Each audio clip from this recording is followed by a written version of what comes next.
Assalamualaikum warahmatullahi taala wabarakatuh. Salam sejahtera. Bertemu kembali lagi dalam Cikgu Del Channel. Hari ini kita ingin membincangkan cara mendapatkan jawapan grade A dalam Geografi Kertas 2 SPM. Untuk kali ini saya ingin berkongsi tajuk apa.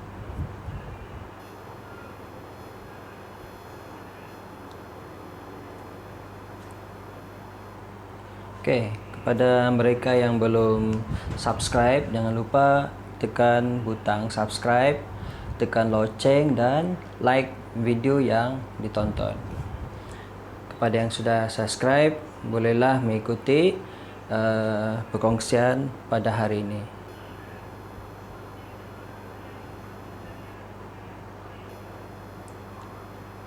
Okey, hari ini kita akan melihat soalan esei bahagian B, Geografi SPM. Tajuk apa? Okey, di sini kita akan bincangkan tajuk apa dalam kertas 2. Kita fokuskan kepada tajuk-tajuk ataupun topik-topik dalam tingkatan 4.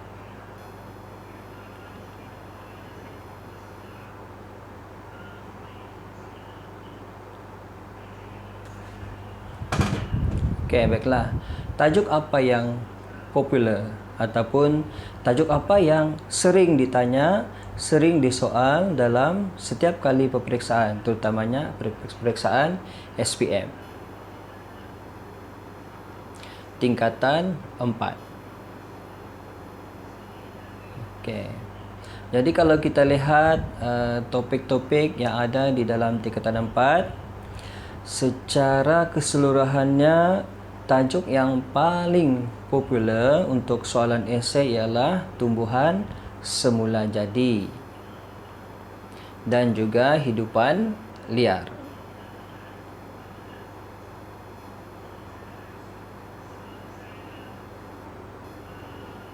Baiklah, kita lihat apa isi kandungan yang terdapat di dalam tajuk tumbuhan semula jadi dan hidupan liar.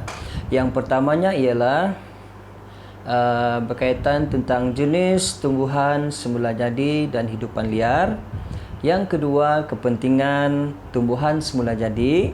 Yang ketiga, kesan kegiatan manusia terhadap tumbuhan semula jadi dan hidupan liar. Dan yang keempat ialah pemeliharaan tumbuhan semula jadi dan hidupan liar. Jadi ini adalah merupakan subtopik yang dibincangkan dalam tajuk tumbuhan semula jadi dan hidupan liar.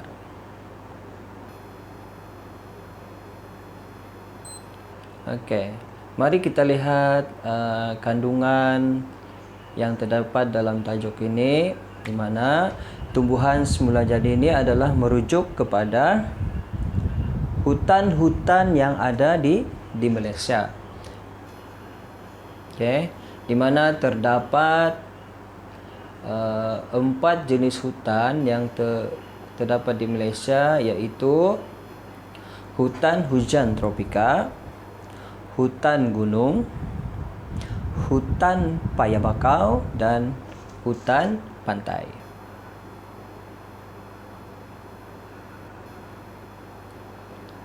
Mari kita lihat satu persatu jenis-jenis hutan yang terdapat di Malaysia. Yang pertama ialah hutan hujan tropika.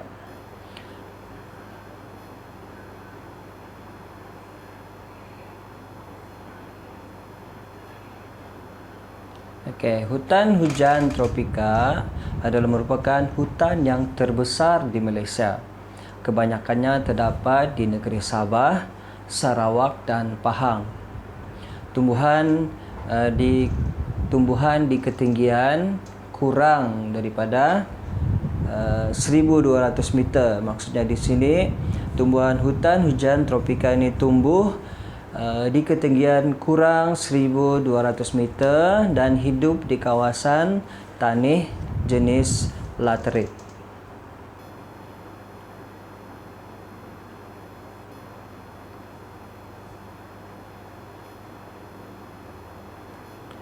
Mari kita lihat apakah ciri-ciri hutan hujan tropika. Oke, di sini kita lihat seperti yang sudah diketahui bahawa hutan hujan tropika mempunyai 4 lapisan, iaitu lapisan yang paling atas kita panggil sebagai emergent, kemudian yang kedua lapisan kanopi, lapisan tengah dan juga lantai hutan. Untuk hutan hujan tropika ini terdapat pelbagai jenis tumbuhan semula jadi yang terdapat. Okey, kemudian ciri yang ketiga ialah tumbuhan hutan ini berakar banir, iaitu akar besar yang timbul di permukaan tanah. Yang keempat ialah daun lebar, berbatang tinggi dan lurus, terdiri daripada pokok kayu keras seperti keruing, cengal dan meranti. Lantai hutan untuk hutan hujan tropika adalah jarang dan lembap. Kenapa lantai hutan tropika jarang dan lembap? Ini adalah disebabkan oleh kurangnya cahaya matahari yang tembus ke lantai hutan yang disebabkan oleh lapisan kanopi. Manakala hutan hidupan liar adalah mengikut lapisan-lapisan hutan hujan tropika, seperti gajah, harimau, melaya, tapir dan sebagainya.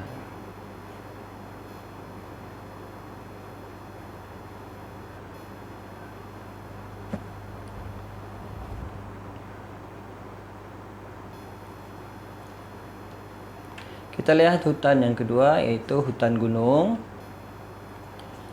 Di mana hutan gunung ini hutan yang hidup di kawasan berketinggian lebih daripada 1,200 meter. Tanih jenis laterite, di mana hutan ini sesuai tumbuh di kawasan tanih laterite. Semakin tinggi semakin renek tumbuhan.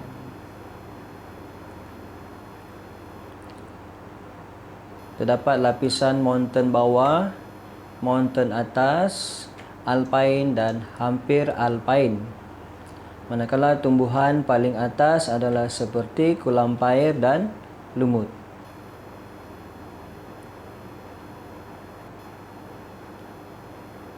Di mana jenis tumbuhan di hutan gunung ini adalah mengikut ketinggian.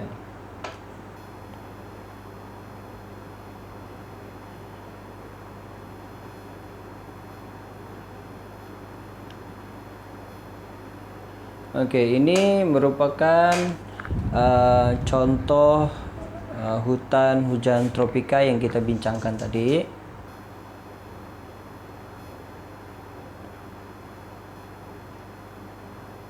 Ini akar banir.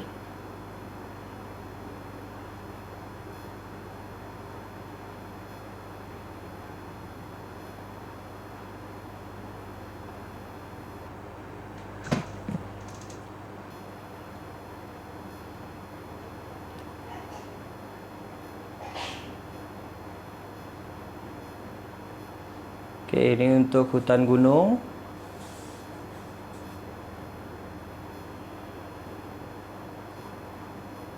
Kita lihat yang ketiga, iaitu hutan paya. Di mana hutan paya ini dia dibahagikan kepada dua, iaitu hutan paya air tawar dan hutan paya air masin. Di mana kedua-dua hutan paya ini tumbuh di kawasan yang bersaliran tidak baik.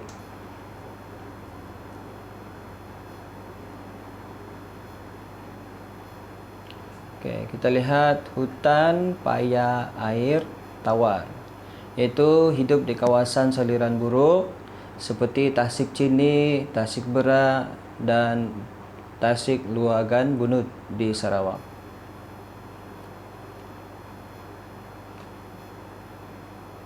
Ini adalah merupakan profil bagi hutan paya air tawar. Ini merupakan contoh tasik cini.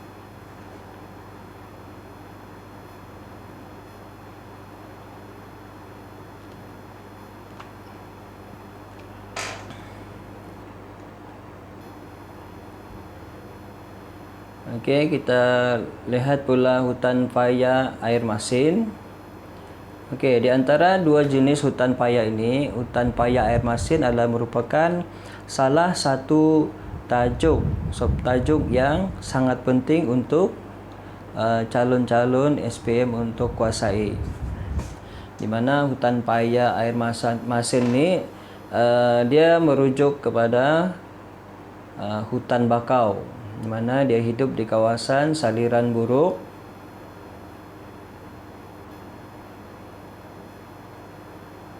ini adalah merupakan lokasi hutan paya air masin. Okey, calon-calon bolehlah rujuk buku teks untuk melihat di manakah kawasan ataupun lokasi hutan paya air masin ini. Di mana kadang-kadang ada soalan objektif yang ditanya berkaitan tentang lokasi. Jadi calon mestilah pakar untuk menentukan nama ataupun kawasan.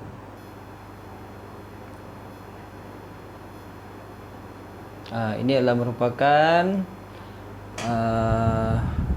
pokok bakau yang merupakan hidupan ataupun tumbuhan yang utama di dalam hutan paya air masin.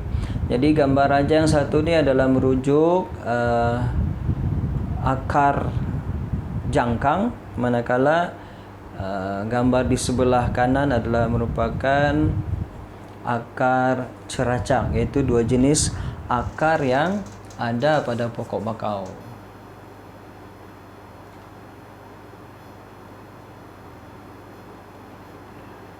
Okey, kita lihat hutan yang terakhir, iaitu hutan pantai. Hidup di kawasan pantai berpasir.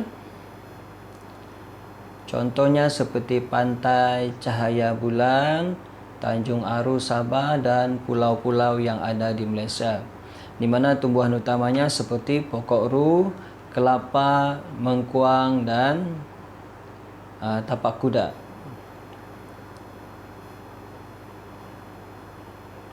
Ini adalah merupakan profil hutan pantai, di mana dia ada berbeza dengan hutan paya air masin dan hutan paya air tawar.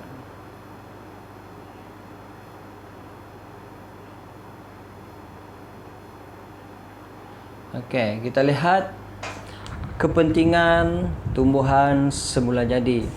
Okey, kepentingan tumbuhan semula jadi ini juga merupakan tajuk yang sering ditanya dalam soalan esei ataupun soalan objektif.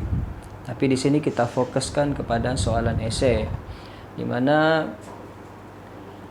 kepentingan tumbuhan semula jadi ialah habitat kepada flora, habitat kepada fauna, sumber makanan, bahan mentah, menyederhanakan suhu persekitaran, mengawal hakisan, kawasan tadahan, sumber perubatan tradisional dan sumber kayu. Yang terakhir ialah sebagai ekosistem. Jadi untuk tajuk ini biasanya soalan akan bertanyakan tentang apakah ataupun jelaskan ataupun terangkan kepentingan tumbuhan semula jadi kepada manusia ataupun alam sekitar. Jadi di sini kita boleh memberikan 4 jawapan jika calon menjawab menggunakan kaedah yang kedua, iaitu fakta huraian contoh. Tapi jika calon ingin guna pakai kaedah menjawab yang pertama, iaitu menyatakan fakta saja, jadi pelajar bolehlah memberi 6 ataupun lebih fakta. Biasanya peruntukan markah adalah paling tinggi pun 6 markah dan paling rendah 4 markah. Jadi bergantung kepada calon hendak menggunakan pakai kaedah yang pertama ataupun kaedah yang kedua.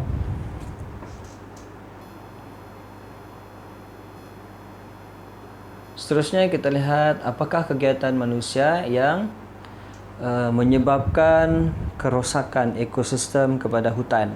Yang pertama ialah kegiatan pembalakan, yang kedua ialah kegiatan pertanian, ketiga perlombongan, keempat perkilangan, kelima pembinaan jalan raya, dan keenam pembinaan kawasan pertempatan. Jadi di sini ada 6 fakta yang boleh digunakan pakai oleh calon untuk menjawab soalan tajuk ini. Biasanya apakah kegiatan manusia yang menjejaskan ekosistem hutan? Ataupun jelaskan ataupun huraikan. Jika soalan huraikan, maka calon bolehlah mengambil 3 fakta ini, iaitu pembalakan, pertanian ataupun mana-mana satu daripada perlombongan, perkilangan, pembinaan jalan raya ataupun pertempatan, dan calon hendaklah memberikan fakta huraian contoh.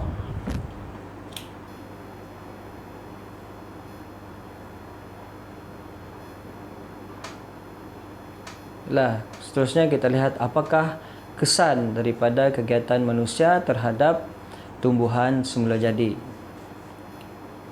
Baiklah, di sini kalau calon-calon perasan terdapat jawapan keramat yang dinyatakan, di mana jika soalan kesan adalah merupakan soalan yang ditanyakan dalam peperiksaan, apakah kesan terhadap alam sekitar, maka calon bolehlah menggunakan jawapan keramat yang berkaitan tentang flora dan fauna, di mana flora dan fauna boleh memberikan 4 jawapan kepada calon, iaitu yang pertama ialah kepupusan flora, yang kedua ialah kepupusan fauna, yang ketiga ialah kemusnahan habitat flora, dan yang keempat ialah kemusnahan habitat fauna.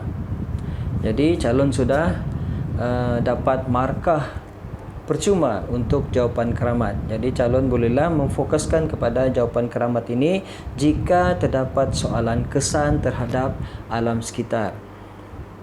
Okey, selain daripada itu, ada fakta-fakta lain seperti peningkatan suhu persekitaran, kemusnahan kawasan tadahan, hakisan tanah, tanah runtuh, banjir lumpur, dan perubahan landscape. Jadi di sini ada 2, 4, 6, 8, 10 jawapan yang boleh digunakan pakai oleh calon untuk menjawab apakah kesan terhadap alam sekitar.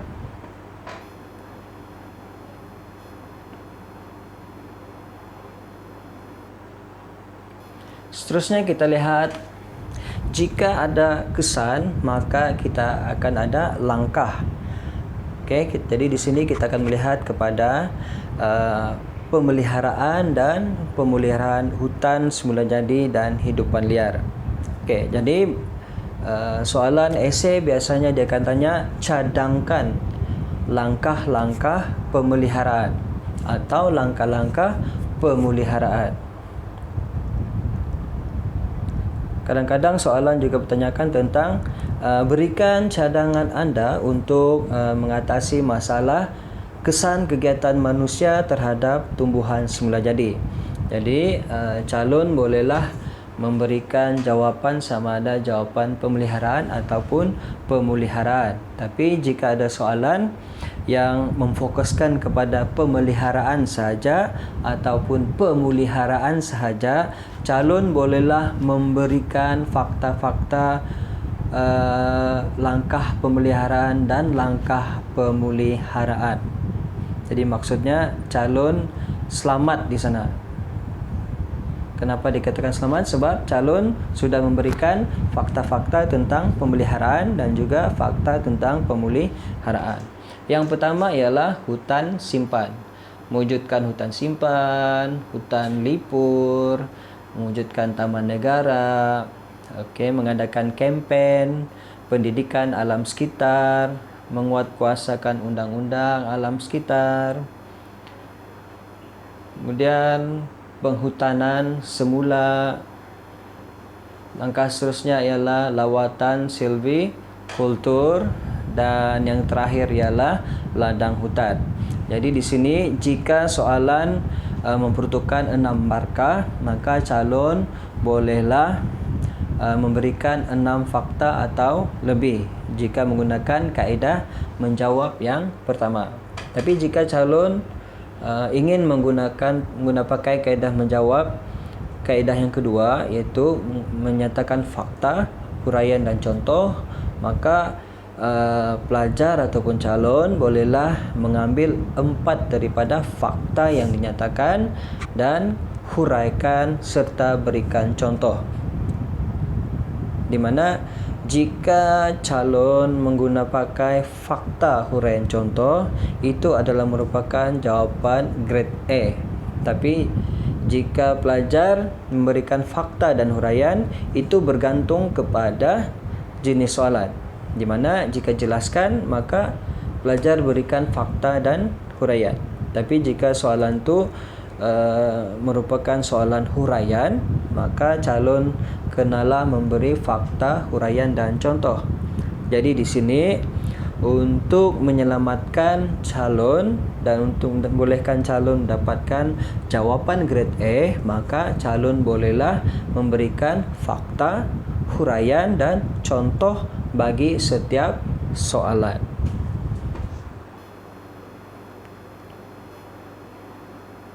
Okey, jadi itu sahaja perkongsian daripada Cikgu Del hari ini.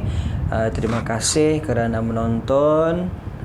Semoga apa yang dikongsikan memberikan manfaat kepada calon-calon SPM yang mengambil mata pelajaran geografi pada tahun ini. Best of luck. Apa yang penting ialah sentiasa mengulang kaji, sentiasa ulang-ulang fakta, dan pastikan fakta tu tidak hilanglah, dan kena amalkan cara menjawab grade A, iaitu memberikan fakta, memberikan huraian dan memberikan contoh. Jadi itu sahaja untuk hari ini. Terima kasih. Jangan lupa subscribe channel Cikgu Del channel, like dan tekan butang loncengnya. Kita berjumpa lagi di lain masa dengan tajuk yang lain pula. Assalamualaikum warahmatullahi wabarakatuh dan salam sejahtera.